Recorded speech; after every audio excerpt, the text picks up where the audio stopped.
Welcome to Misquoting Jesus with Bart Ehrman, the only show where a 6-time New York Times best-selling author and world-renowned Bible scholar uncovers the many fascinating, little-known facts about the New Testament, the historical Jesus, and the rise of Christianity. I'm your host, Megan Lewis. Let's begin.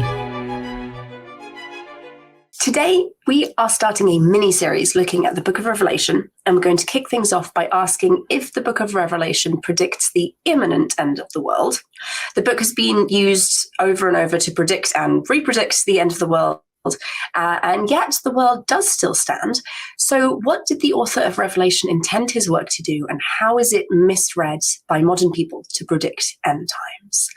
But before we get into all of that, Bart, hello, happy Valentine's Day. How are you doing? I'm doing well. Happy Valentine's Day to you too. Sarah and I have decided long ago never to go out on Valentine's Day. Very wise, very wise. Around here, you go out and all these Duke and UNC students are in the nice restaurants causing problems, especially the Duke students who can afford them. And so, it's just like, oh my God. So yeah, it's better just to cook a nice meal at home and open a nice bottle of wine, and that's what we do. How about you? Do you go out? Perfect. No, not really. We generally are homebodies anyway. So I don't think we have anything specific planned, just probably a nice quiet evening, nice meal. Well, nice quiet evening is watch good. A movie. Yeah. Well, and the thing is, you've got kids. Like, I don't have kids around anymore. My kids are grown and gone. And so, I can do whatever I want, but it's harder when you. One day. Your day will come, yeah. So, starting with the Book of Revelation and the end of the world, why is this worth talking about?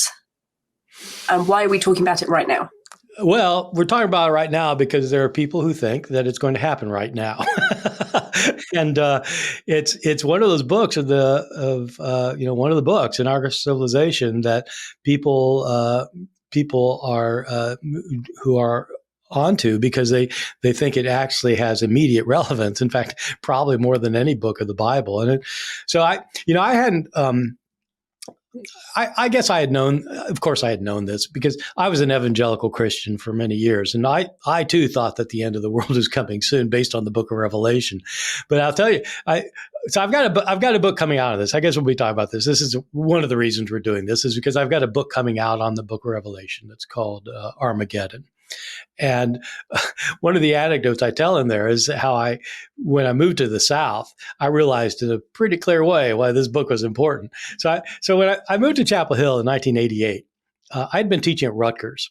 And most of my students at Rutgers were Roman Catholic, or I had some Jewish students and some nothing students. And but I moved to the South and I'm thinking, okay, I'm going South now. And these are going to be, this is going to be a different environment for me, a lot of evangelical Christianity. So I come to the South. And I'm in my office 2 weeks after I moved here, August 1988, and my phone rings. And I pick up the phone. It's a reporter from the local newspaper. Oh, okay, good.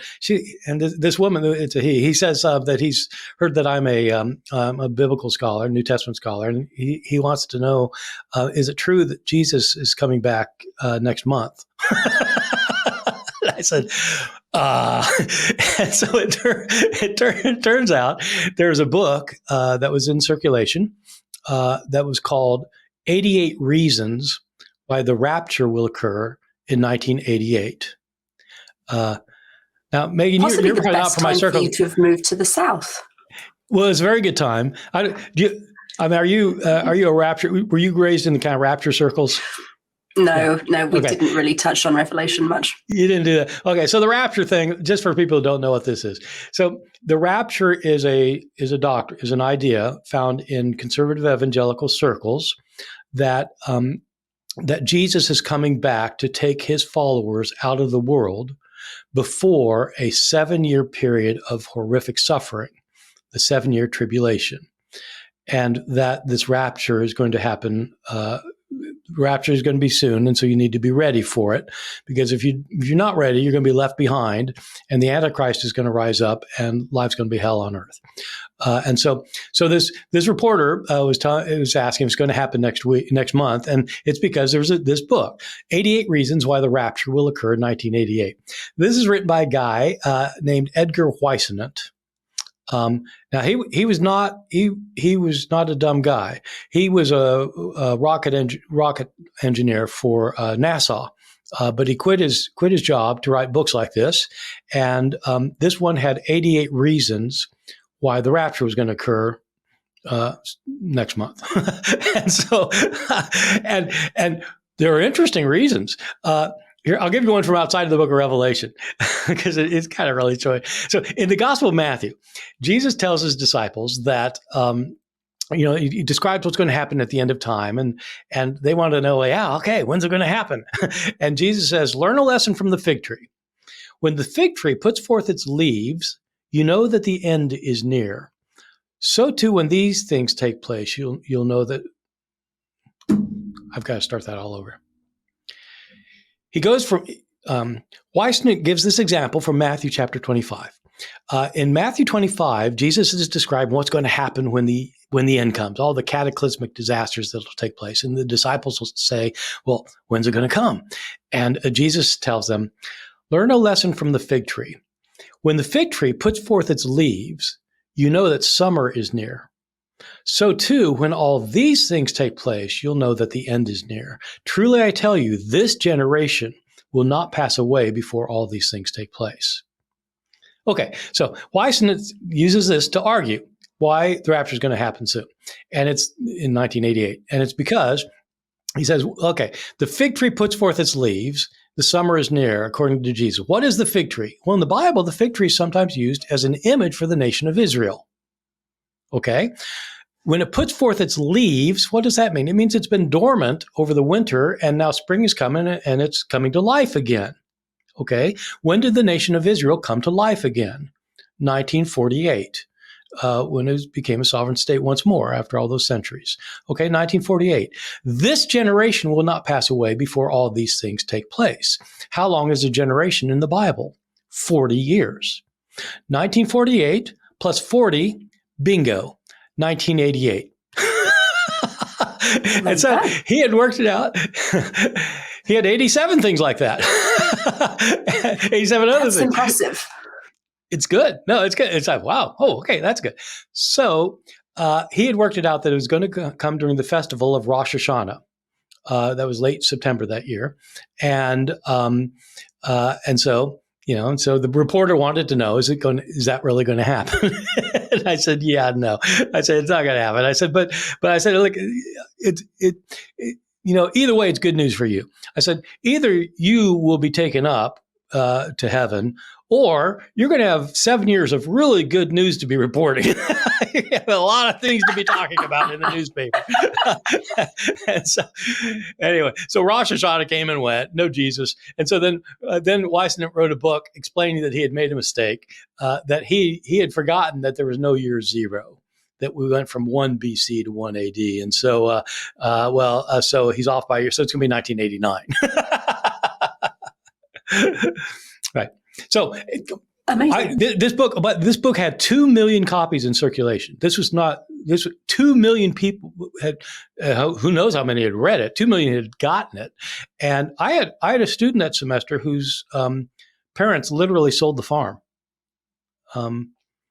because the end was coming. So they sold the farm. So it was a serious business. And kind of surprising to me, having come from New Jersey. So anyway, the idea that the end is imminent is usually predicted not just from a passage there, especially the book of Revelation. And so that's why one of the reasons why studying and understanding what Revelation really is matters, because my book argues it's not about predicting what's going to happen in our future. How does the kind of modern popular understanding, or people using the book of Revelation to predict the end of the world, how does that behavior stack up against what modern scholars think of the book? I think one of the issues is that most people, even most Christians, don't read the Book of Revelation because they think it's just too odd or strange or bizarre. And so I know a lot of Christians who they say, look, I can't understand it. I don't know what I can't figure it out. And I get that. Part of my book is explaining that it's actually not that complicated once you understand how it works. You just need to understand how it works. You get a roadmap and you'll figure it out. It's not that hard. But the people who do read it as a prediction of what's about to happen soon. And so so there's a whole group of evangelical authors who are sometimes called prophecy writers, who are writing about how the symbols and the metaphors in the Book of Revelation are symbols of things that are going to be happening soon, and they try to prove that the signs have already started being fulfilled. This has happened, that's happened, and now we're right at the end. And so the people who do read the Book of Revelation tend to read it like that, as a kind of a map for the road that lies ahead. And scholars don't read it as a blueprint for our future. Scholars know that this was a book written 2,000 years ago by somebody who's trying to communicate to his own audience. He wasn't writing a book thinking that nobody would understand what he's talking about. He wrote a book because he was trying to communicate to his people. And so scholars put it in its ancient context to try to understand what it meant. So if modern people misuse it to predict the end of the world, what was its intended function in its own time and place? Why was it written? Yeah, so to understand that, you have to understand what kind of writing it is. Today when you read a piece of writing, you really pay attention to what kind of thing it is.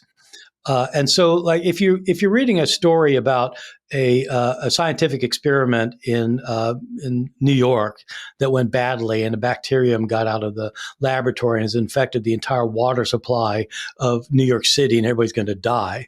If you read that in a science fiction novel, it's a science fiction novel, and you pretty much know how this is going to go. But if you read it on the front page of the New York Times, you get nervous because they're different kinds of settings and different kinds of genres. So a newspaper report is very different from a science fiction novel. And a science fiction novel is very different from a limerick poem.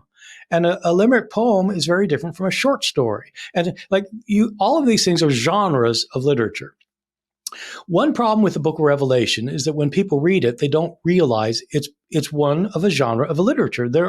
Because when you read it today, it just seems so bizarre. You got these wild beasts and these things coming down from heaven and these battles up, and it's like, whoa, it is cosmic and weird. And what is that? And so it just seems like unlike anything anybody's ever written before. And since it's unlike anything's written before, nobody knows what to make of it except for these prophecy writers who tell you what to make of it. But the reality is, most of these prophecy writers don't realize that this is an entire genre of literature. There were books like this being written in Jewish circles and then in Christian circles. There are books that that scholars have called apocalypses. The word apocalypse, the book of Revelation itself is sometimes called the Apocalypse of John.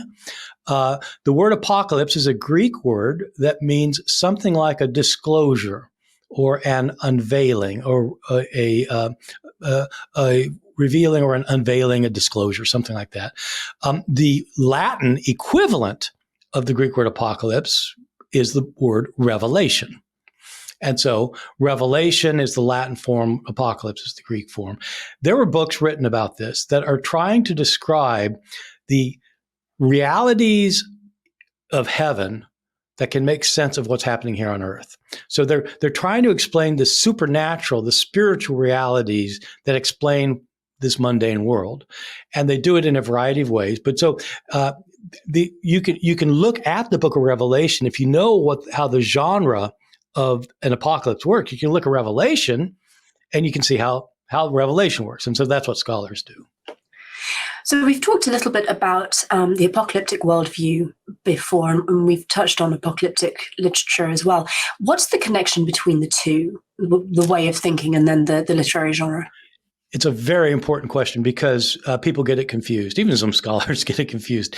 The apocalyptic worldview is a way of kind of understanding the world that we did talk about before. But just to kind of summarize, an apocalyptic worldview came about in ancient Judaism a couple of hundred years before Jesus. It was a view that said that there are two components of reality. All of reality participates in either good or evil, and that God's in charge of the forces that are good, and the devil's in charge of the forces that are evil, and these are in struggle with one another, and that in the current age that we live in now, the forces of evil are dominant and becoming more dominant. God is allowing that to happen for some unknown reason, but that's why there's so much incredible suffering in the world. It's why you have epidemics and why you've got starvation and drought, and you've got birth defects, and you've got accidents, and you've got wars, and you've got volcanoes and hurricanes. You got all this stuff going on. Oh my God, this is a mess. It's because the forces of evil are in control, but God is going to intervene to destroy the forces of evil and set up a good kingdom here on earth. And it's going to happen pretty soon. So that's the apocalyptic worldview. Anybody can have that worldview without writing a book. And many people who write books have that worldview, but they don't write apocalypses. An apocalypse is a kind of writing that embodies that worldview. And so one way you might think of it is that, you can be a Marxist without writing the Communist Manifesto. Now, there's a kind of writing that you can do to encapsulate Marxism, or there's a kind of writing you do to encapsulate capitalism, or there's kind of, you can write an economic treatise. But an economic treatise isn't the only way to be a capitalist. And so apocalypses are a literary genre written by people with apocalyptic worldviews, but most people with apocalyptic worldviews don't write apocalypses. So what are maybe some of the hallmarks or the characteristics of the apocalypse genre? So we have examples from ancient Judaism, as I said. One is in the Hebrew Bible. Parts of the book of Daniel are apocalypse. Is an apocalypse. A part of Daniel is an apocalypse. And so the way the apocalypse genre works is they are usually written by somebody who's claiming to be someone famous that they're not. Usually they are pseudepigraphic. And so whoever wrote Daniel actually was not somebody living in the 6th century BCE, is somebody who's living in the 2nd century BCE, claiming to be Daniel living 400 years earlier. And that's the kind of thing you get a lot. You get apocalypses that claim to be written by Abraham, the father of the Jews, or Elijah, or Enoch, or Adam. We have an apocalypse of Adam, as in Adam and Eve. So the people who wrote these things were not really Adam and Enoch. They were people claiming to be those people, usually because it provides some kind of authority for them, because to whom else is God going to reveal the secrets of the universe than somebody like that? And so usually that's the case. The book of the Apocalypse of John, by the way, is an exception to the rule. Whoever wrote this thing, his name was John. We just don't know which John he was. But usually they're pseudepigraphic. They are narrative descriptions of supernatural realities that make sense of natural events. And so they are they typically involve somebody who is a prophet, a seer, somebody who sees visions. And these visions are one of two things, or both things. Sometimes the seer is taken up to heaven and is shown the realities of heaven. They see what's happening up in heaven, and it's being mirrored here on earth. So that they see what's happening in heaven, they understand what's happening down here on earth. The other thing they have, which is more like in the book of Daniel, is the seer might be shown a symbolic sequence of events to happen. You'll see something that is symbolizing the future, kind of future of history. Book of Revelations, we're going to see, does both of those. In both kinds of apocalypse, you've got a seer writing pseudonymously who has a vision. This vision is filled with symbolism, massive symbolism throughout that has to be interpreted. And almost always, the author gives you hints to the interpretation. That's the key. The author himself will give you hints to the interpretation. These apocalypses they often violate common sense. And so like you might like have a disaster, like the world gets destroyed and then more disasters happen on the earth kind of thing. Well, that doesn't make sense, but it doesn't matter because the point is that these apocalypses are trying to emphasize a point. They kind of overemphasize it by going to extremes. And they usually involve terrible things that are going to happen to Earth that end up triumphantly. Things end up well in the end. And so there's stories about how in the end, everything is going to be made right that is wrong now. Could you give us maybe the Cliff Notes version of what happens in Revelation? I'm aware that that's a very, very large request. Yeah, it is, but it's worth kind of doing the brief summary so people realize. As I said before, there really is nothing to be afraid of in the Book of Revelation if it just gets explained to you, and that's part of what I do in my book. Is I lay it out, like I give it like a chapter, just explaining the thing. And so the way it starts out is you have this prophet who calls himself John. He doesn't say which John he is. It was a very common name in the ancient world. John is exiled apparently to a place, to an island named Patmos off of the Turkey coast, and there he has some visions. The first vision he has is he actually sees Jesus, who's one like a son of man, who is this powerful, grand figure, who is walking around among seven golden lampstands, and he holds 7 stars in his hand, and it's a powerful vision that John basically faints on the spot. Whoa! But then Christ explains that the 7 lampstands are the 7 churches of Asia Minor, which is Western Turkey, 7 churches in Western Turkey, now Turkey, and in his hand are the 7 stars are the angels of those churches. So, all right, you get some imagery that Christ is among his churches, and he holds the destiny of the churches in his hands. The guardian angels are is in his hand. Christ tells John to write the things that he's seen, and the things that are now, and the things that are to come. And so the things he's seen is this vision that he describes in chapter 1. The things that are now is he's instructed to write a letter to each of the 7 churches. And he does that in chapters 2 and 3. And then the rest of the book is where the action hits. Chapters 4 to the end, 22, chapter 22 is where the action begins. But it starts with these letters to these churches that Christ dictates. He dictates a letter to these 7 churches, and they're churches like Ephesus and Laodicea, and so Pergamum, these places, including Philadelphia, but not the one in Pennsylvania. And so Christ dictates these letters to John, and John writes down, and these letters tell the churches that, they're doing some things well and some things they ain't doing well at all. And they better shape up, or Christ is going to take their lampstand away. And so there's kind of the judgment's going to happen if they don't shape up. And he describes what the various problems are. So that's an important passage. People skip over chapters 2 and 3 because it's, he's writing letters. Who cares? But it's really important.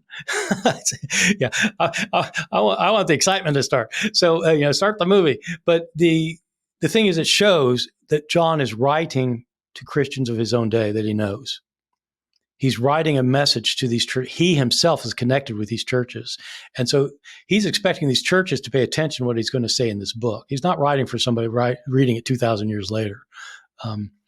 Well, okay, so then the action does begin in chapter 4. And I'll give you a brief summary of the next 18 chapters. John is told to go. John sees a window open up in heaven, a door open up in heaven, and he shoots up through it. He's told to come up. He shoots up through it, and he sees the throne room of God. And God is sitting on his throne, and he's holding a scroll in his hand. So John is upset because, and he starts weeping because there's nobody who can open open the scroll. Nobody is worthy to break the seals. But then he's told that, in fact, there is one that can break the seals. The lion from the tribe of Judah is able to break the seals. And this is an image of Christ, who lion is the king, and tribe of Judah, Jesus comes from the tribe of Judah. And so he starts looking around for this lion. Where's the lion?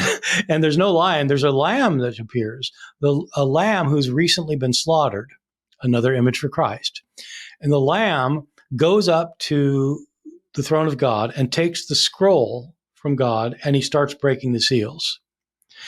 And once he starts breaking the seals, bad things start happening. People have heard of the 4 horsemen of the apocalypse. The first 4 seals, when he breaks a seal, a rider comes out on a horse and creates havoc on the earth.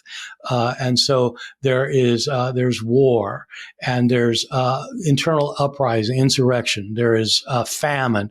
There's death that happens on the earth with these 4 horsemen. And as Christ, the Lamb, gets very, very bad. He breaks the 6th seal.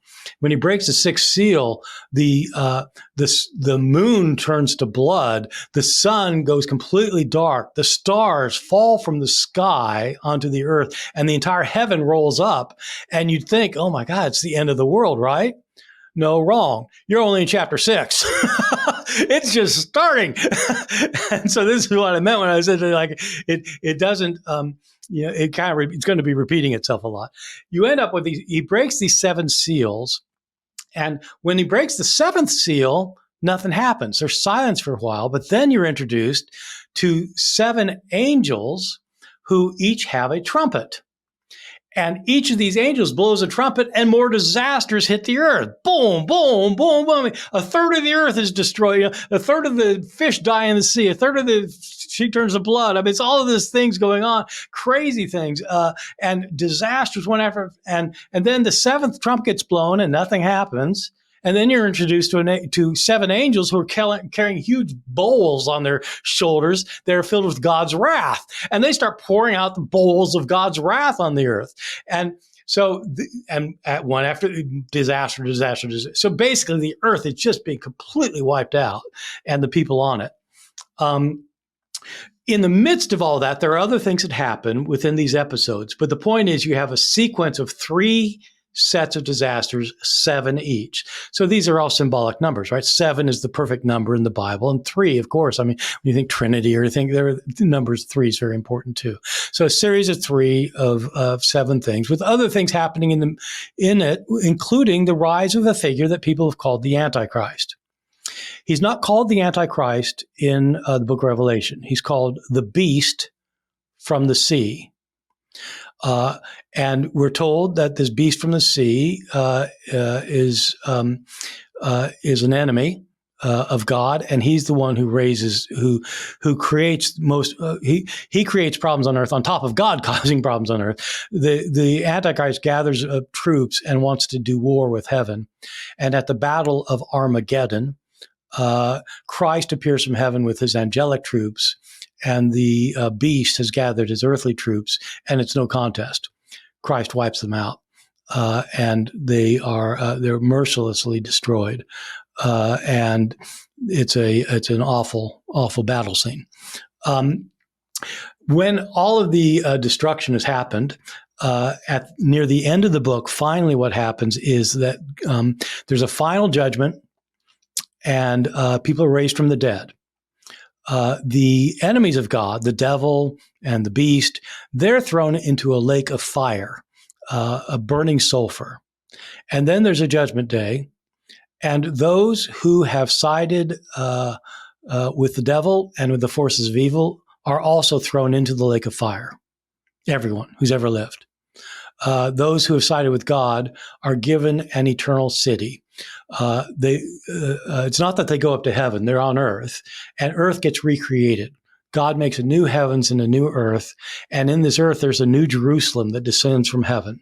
The city of God descends from heaven. It's an enormous city. It's 1,500 square miles cubical miles, 1,500 miles high, wide, and long. And it's made out of gold. And it has streets of pearl, gates of pearl, and this is where the saints will live forever, where there'll be no more pain or suffering forevermore. And then the book ends with John asking Jesus to make it happen soon, and Jesus assures him it's going to happen soon.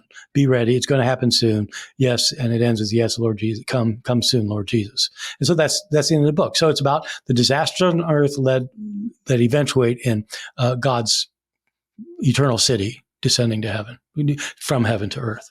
And if you read through, if anyone has read through Revelation, I agree with all the things that people have said to you about it's difficult to read. I don't understand the language. It's full of symbolism. And unless you are aware of the fact that it is symbolism and aware of the culture that produced this book, I can see it being very easy for people, for these prophetic authors, to take that symbolism and kind of reinterpret it using a lens and a framework that makes sense to them as modern people. But if we pause there for a second and go back to its ancient context, what is the book actually talking about if it's not the literal end of the world? So the way to get to that is to understand the symbolism. There's some symbols in it that the author basically gives away the game. And when he gives away the game, that gives you the clue for everything else. And so there's one episode in chapter 13 that's very useful for giving away the game, and there's another one in chapter 17 that gives away the game. And so in chapter 17, the prophet is taken into a wilderness area, and he sees a great beast with many heads and many horns on its head, and a grotesque woman sitting on the beast. She's adorned in jewels and expensive clothing, but she's a horrific figure. She has a inscription on her head that says Babylon the Great, the mother of whores.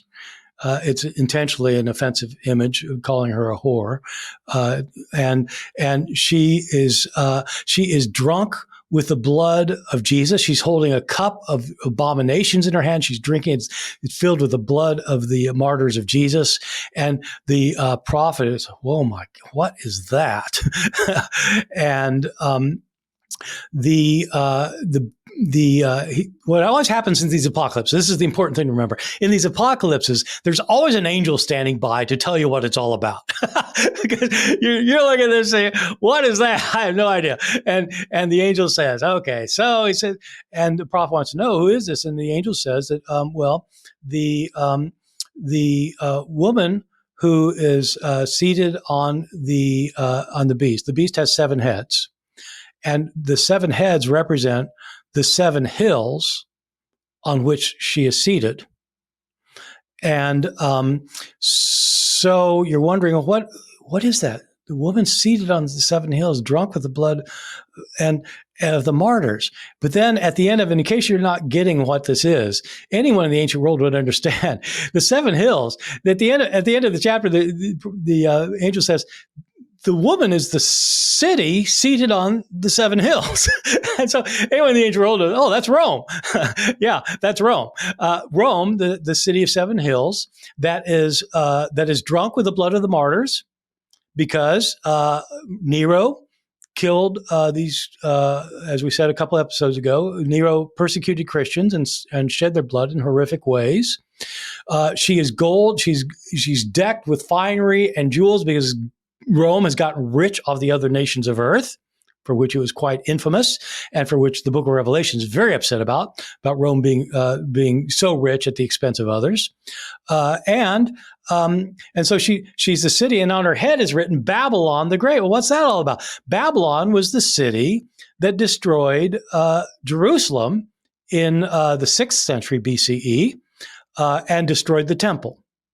This woman represents Rome, and it's called Babylon because Rome also destroyed Jerusalem and the temple. And so this is referring to this being, this woman who is controlling the earth now, but she's going to be destroyed. God is going to destroy her because she destroyed Jerusalem. Interesting. I have a very brief question. Is Rome not explicitly mentioned for the safety of the author, or is that simply an apocalyptic convention? You have to make things a little bit esoteric and a little bit mysterious. Yeah. It's really a good question, because people ask me this all the time. Like, John was afraid like he'd get even more trouble, so he doesn't mention Rome, and he doesn't call it by name. The seven cities thing is kind of, that's a major giveaway. It's such a giveaway. You may as well just say Rome. He's not hiding anything. I mean, anybody who reads this will know he's talking about Rome. And as it turns out, throughout this is a major point that historians make, that prophecy writers do not make. The enemy, the beast from the sea, the so-called Antichrist, this is Rome and its emperor. The reason he doesn't name them has nothing to do with trying to keep it a secret. He's not imagining that Roman officials are going to start reading his book and come out to arrest him. A small Christian group is going to be reading the book. And so he's not trying to hide anything, because he's clearly not hiding a thing. But the other reason you give is right. These books are supposed to be mysterious, and they're supposed to be a little tricky to interpret until you get the clues. But once you get the clues, they start making sense. And it's because, God's revelation isn't a straightforward kind of essay about what's going to happen at the end of the world. It's mysterious, and it's esoteric, and you need to figure it out. You get that in one other place, by the way, that's also a place that has symbolism that's pretty easy to figure out once you have the clue. And it's the passage in chapter 13. In chapter 13 is where we get introduced to the beast from the sea, who wreaks havoc on the earth and is a horrible figure who's opposed to God and his people. And John wants to know who it is, what it is, because this is, it looks like a sea beast, and it is a sea beast. And the angel tells him that, in fact, that it's a man, and the man has a number. The number of the man is 666. So people have had a field day with 666 over the years. There have been so many books written about who really is 666. And this figure, this beast of the sea, is said to have, so he forces everybody to have a mark put on his forehead and on its hands, or is unable. Anyone who doesn't do that cannot buy or sell anything. And so the mark of the beast is, as it's called. This figure has been wounded, but has apparently returned from the dead. And so you get these hints about who he is, and then at the end you're told it's 666. So what is it? So when I was in college, there was a book that argued that the Pope was saying it, which is a view that goes way back to the Middle Ages. There's a book that's written that said Henry Kissinger was the Antichrist.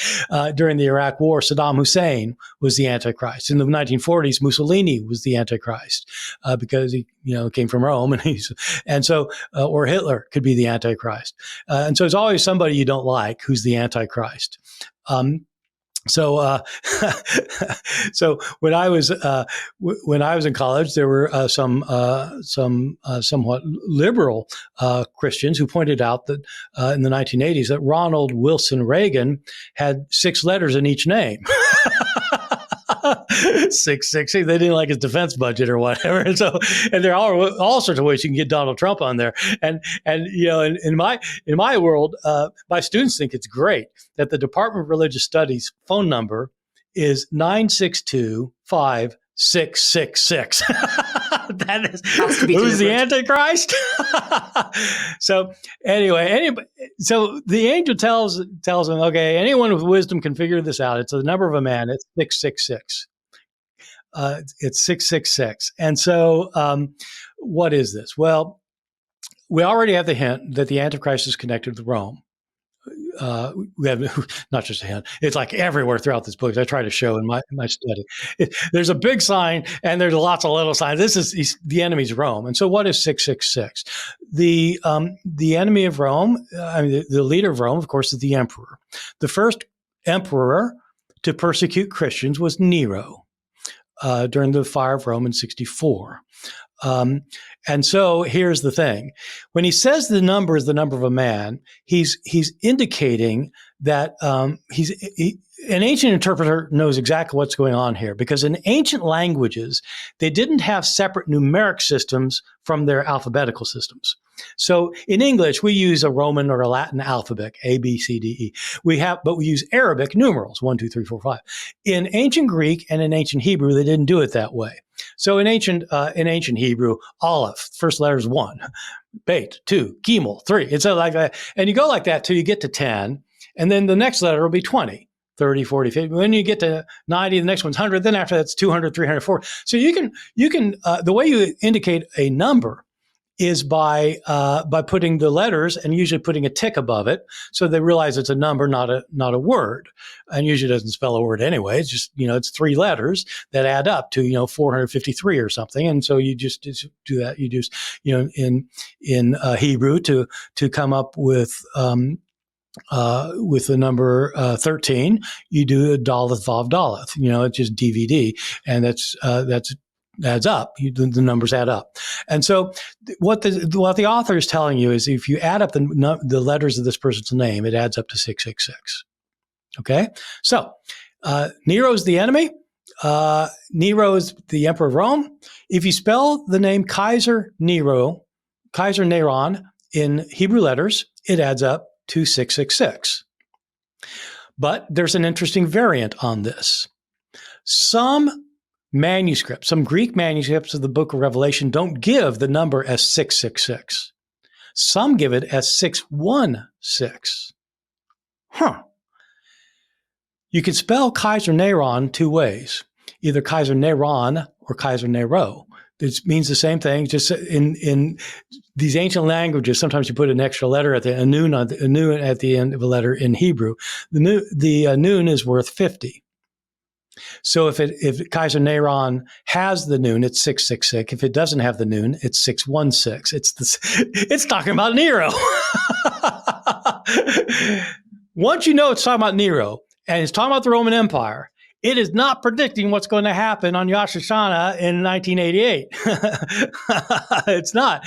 And it's not talking about what's going to happen, at the end of, during the Iraq War, which people thought, or during the Second World War, or during the war with Ukraine. This is not fulfilling Scripture.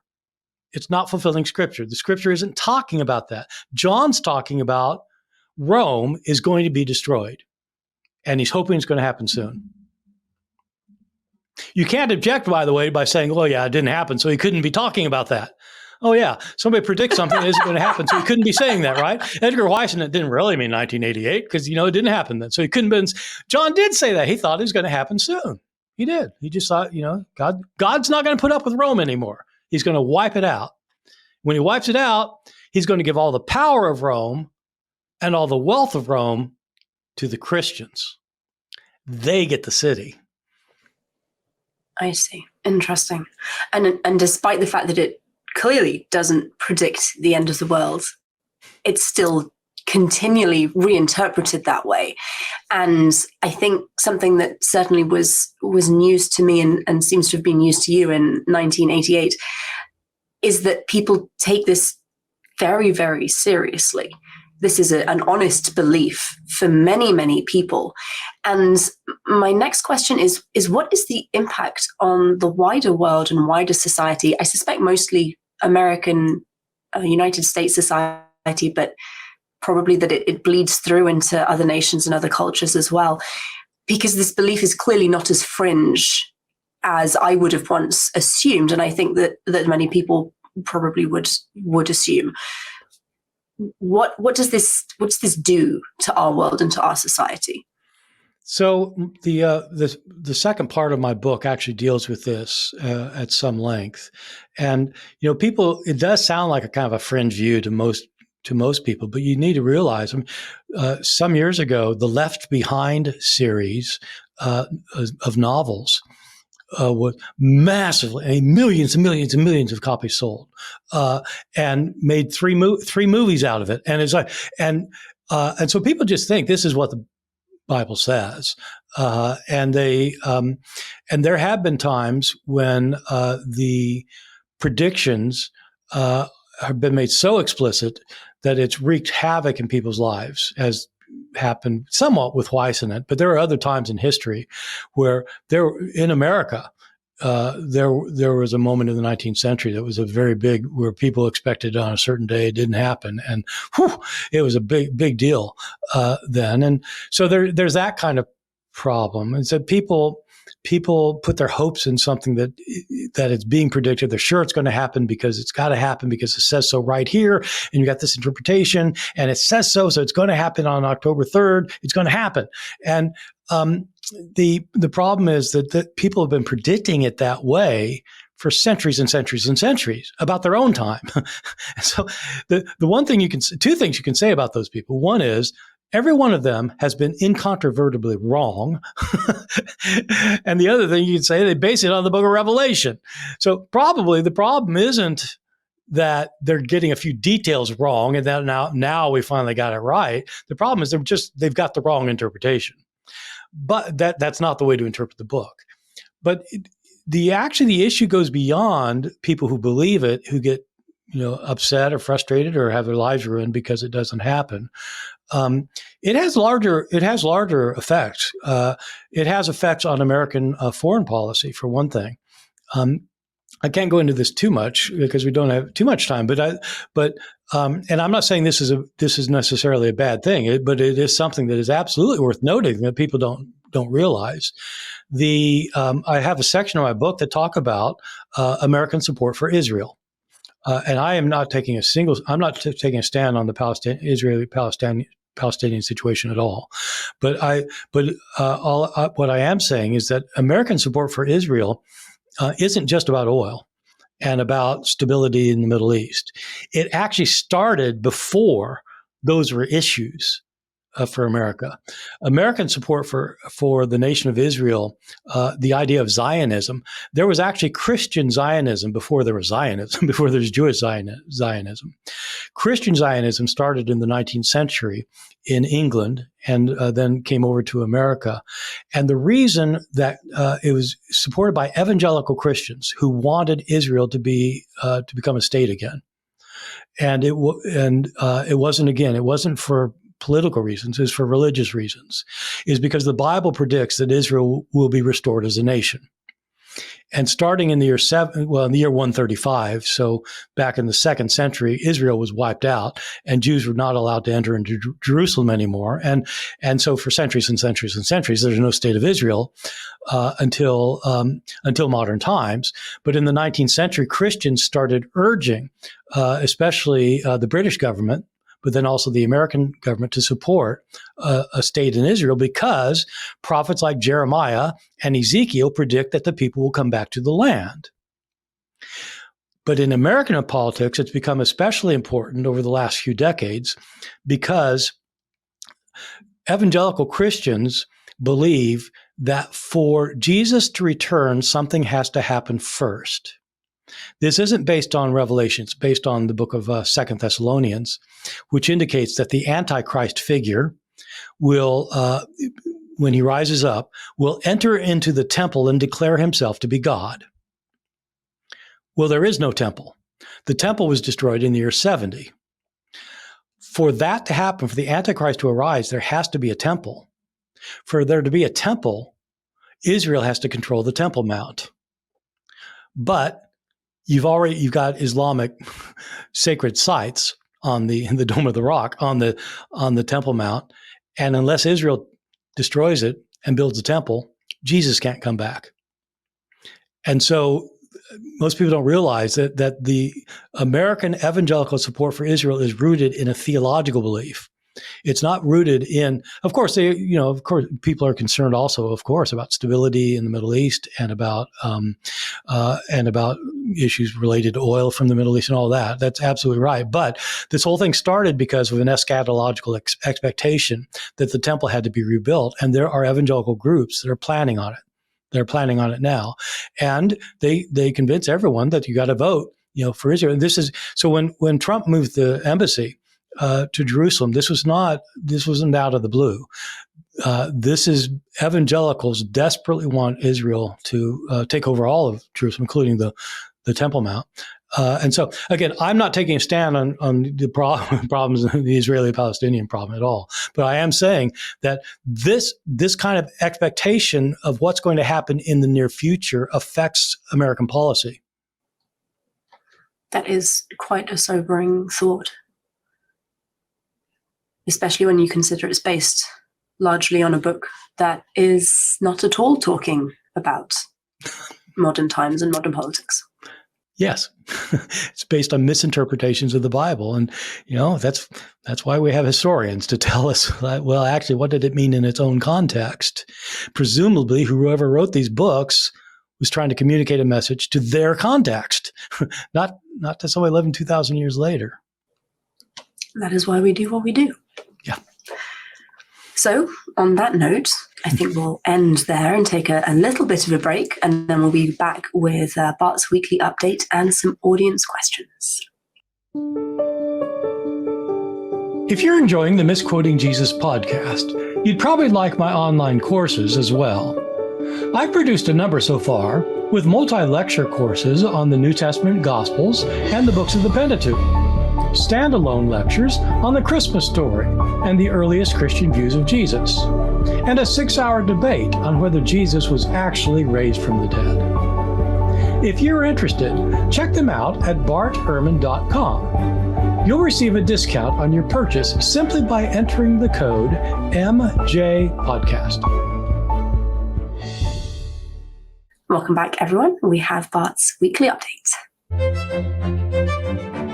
This is Bart's Weekly Update, where we get to catch up on all the latest about Dr. Ehrman's book releases, speaking engagements, ehrmanblog.org happenings, and online course launches. Bart, what do you have for us this week? Well, I'm getting geared up now. Next month, my book is coming out, my book on Armageddon. And what happens at this stage is it gets exciting because there's a long lull. When somebody writes a book, basically it doesn't show up for another year. It doesn't get published for a year. It takes that long for a publisher to publish a book usually. So now I'm near the end of that year. And so I'm getting interviews lined up and podcasts lined up. And, this can be the fun part because you get to talk about your book in public, and it's how people become aware of it. And so now I'm working out kind of scheduling for all of that, and so it's a very exciting time. So the book is we ended up calling the book Armageddon: What the Bible Really Teaches About the End, and so that's what it'll be about, and that's what we're doing this short series on. Oh, excellent! Very exciting. I'm looking forward to getting my hands on a copy and having a read. I think now we have some audience questions. Editor, please put in our listeners' questions transition. Okay, best part of the show, listeners' questions. First question, is the book of Revelation's condemnation of Jezebel representative of a shifting attitude towards women's roles in the church as compared to the time of Paul? Oh boy. This is tough. We need an entire episode on this probably because I deal with this at length in the book because it's a very, very disturbing passage. I mentioned in the book that there are these 7 letters that John writes to the churches. Christ is dictating to him, and he's writing what Christ dictates. Christ is very upset with the church of Thyatira, because there is a prophetess there that he calls Jezebel. Jezebel is the name of a wicked queen in the Old Testament who tries to lead Israel astray, and so John calls this prophetess in the church of Thyatira Jezebel, because she's leading the Christians astray in Thyatira. And he says that that she is encouraging people to be sexually immoral and to eat food offered to idols. And because she's encouraging that, he's going to punish her severely. So I'll get to the punishment in a second, but this will take a little bit of time, even just answering this question. But the person asks about, like, does it show things have changed since the time of Paul?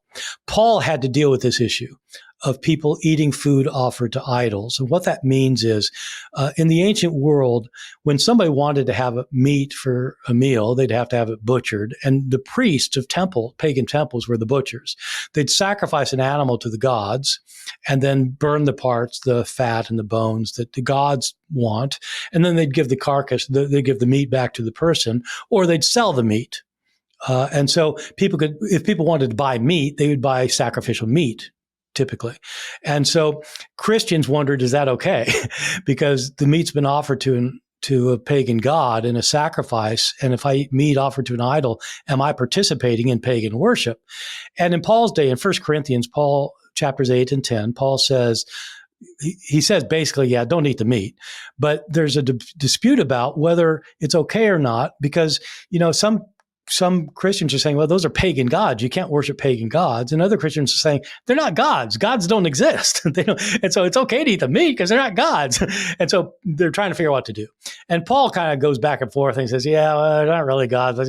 Yeah, it's better not to eat the meat. So he's kind of like waffling. And he says, yeah, don't eat the meat. And for reasons that he gives. The book of Revelation, John is opposed to it. He thinks it's the worst thing you can possibly do. If you do that, it's like committing sexual immorality. And so Jezebel in Thyatira is teaching people to do this. We don't know what Jezebel was really teaching. She might have been saying, look, your neighbor invites you over for a meal, go over, have your meal. They offer you some meat, eat the meat. It'll give you a chance to talk about Christ with them. And so it'll give you a chance to spread the word. She might be doing something like that. But John hears this, oh my gosh, she's urging people to eat sacrificial meat. And so he gets really, really upset. And he says how he's going to punish.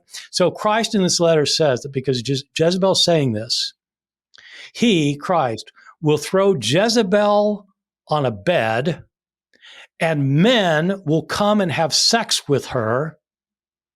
And then he, Christ, will kill her children. So it's not clear that these men who are having sex with her, it's not clear that she's welcoming them, or if she's being forced into this. And certainly the children weren't asking to be killed, and Christ is doing this. We're going to later have an episode on whether the book of Revelation is violent and whether Christ is portrayed in a violent way. And this is a very disturbing imagery. Even if you think, yeah, he doesn't mean it literally. Okay, he doesn't mean it literally. Is this the kind of symbolism that is to be connected with Christ? In my book, one of the things I ask in my book is whether the portrayal of Christ and the understanding of God and who God is and God's character and his relationship to the world, if this understanding is the understanding that Jesus himself had. Is the revelation of John preaching the actual gospel of Christ? Is it the gospel of Jesus? And so it's an interesting question that most people haven't asked because it's in the Bible, right? So it's got to be all the same. It's not all the same. Revelation is not the same as the teachings of Jesus. Did the historical Jesus believe the end was coming in his generation? And did he think that he was going to be this future ruler, or was he expecting someone else? Okay, there's another episode or two. Yes, I'll give you my short answer, which will be unsatisfactory to most people because you've got to look at the evidence, and the evidence takes a while to lay out. Scholars have talked about this one forever, especially since the Enlightenment. This has become a very big issue. I agree with those scholars, which I'll say this is the majority view among historical scholars. Historical scholars who are not insisting that the Bible is inerrant, but are trying to approach it historically. Since the days of Albert Schweitzer, since 1906, the majority of scholars who work on this stuff in America and Europe agree that Jesus was an apocalyptic preacher who, like other apocalypticists in his day, including John the Baptist, the Essenes, other people who did the Dead Sea Scrolls, that Jesus thought the end was coming soon. That Jesus really did say that his generation would see it happen, and that some of his disciples would be alive at the time. I think Jesus really did expect it to come soon. That was the common belief, and it'd be weird for him not to have the common belief as he's living at the time. So he had his own beliefs too, but I think he had that belief. I do not think that he thought that he himself would be the one who brought the end. He wasn't going to be coming in judgment. Jesus thought that a separate figure from heaven, a heavenly being, was going to come and destroy the forces of evil and set up God's kingdom on earth. But this is a third episode we need to have, unrelated. I think Jesus thought that this heavenly figure who's coming to destroy the forces of evil would appoint him, Jesus, to be the king of the kingdom. And that's what Jesus meant when he said that he's the Messiah. He's the future king of the kingdom. So I think the historical Jesus really thought that. Excellent. Thank you very much. Before we finish for the week, would you mind just summarizing what we talked about and where people can find more? Yeah. So the Book of Revelation is the most puzzling book and the most misunderstood book. Probably the least read book of the Bible. It always has been. It was the least copied book of its size, and other books its size were copied a lot in the ancient world. Not Revelation wasn't copied very much. It is completely misunderstood by many, many people who think that it's predicting what's going to happen in the future, who think that they're convinced that the signs are now being fulfilled, which is what they thought in the 1980s. And in the 1960s and in the 1920s, and you can go all the way back. And people always thought they saw the signs being fulfilled in their day. Historical scholars don't interpret it that way as a blueprint for our future. Historical scholars, I'm not talking about atheists, just atheists here. I'm talking about Christian historical scholars have long thought that, in fact, it's not talking about our future. It's talking about what was going on in John's day. The enemy of John was the city and emperor of Rome. And John believed that God was going to intervene in order to overthrow the Roman powers and bring in a good kingdom on earth. John expected that to happen soon. And his book of Revelation is a symbolic demonstration of the coming destruction of Rome. So anyway, I talk about that in the book, and also my book, and also the implications of that for especially the implications of misinterpretations of the book regarding our future, the implications of that for people's lives today, and for their expectations, but also for things like foreign policy in America and climate change and things like that. Bart, thank you very much. It's been a pleasure as always. Thank you. Audience, thank you all for listening. I hope you enjoyed the show. If you did, please subscribe to the podcast to make sure you don't miss any future episodes. Remember to use the code MJPodcast for a discount on all of Bart's courses over at www.barterman.com. Misquoting Jesus will be back next week. But what are we talking about next time? Well, we're going to continue the short thread on the Book of Revelation, and we're going to deal with a bit of what I was talking about today about the violence in the Book of Revelation. There are a lot of people, including a lot of scholars, who will argue that God is not portrayed and Christ is not portrayed in a violent way in the Book of Revelation. That may seem remarkable to many readers of Revelation, but it's a common view among scholars that it's wrong to see it as a violent book. And so we're going to talk about the violence in the Book of Revelation. Thank you so much. Audience, thank you all for listening, and goodbye.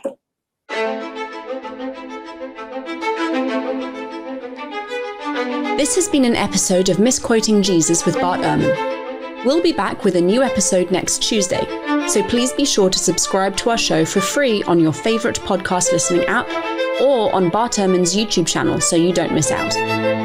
From Bart Ehrman and myself, Megan Lewis, thank you for joining us.